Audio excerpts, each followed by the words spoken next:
Thank you, Quinn. Republican lawmakers made it clear today that they plan to challenge the new state seal. We'll hear more from them coming up tonight at 6.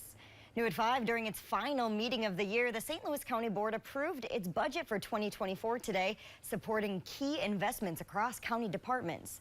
The board unanimously approved the more than $491 million budget. That budget includes investments in staffing, economic development programs to support job growth, and housing.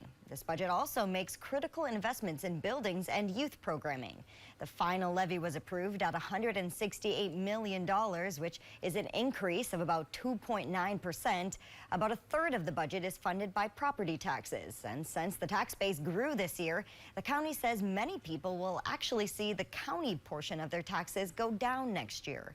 The Duluth City Council also set its 2024 budget last night. That includes a big raise for firefighters. Tonight at 10, we hear from the department about what it means to see these raises and why some say it's still not enough.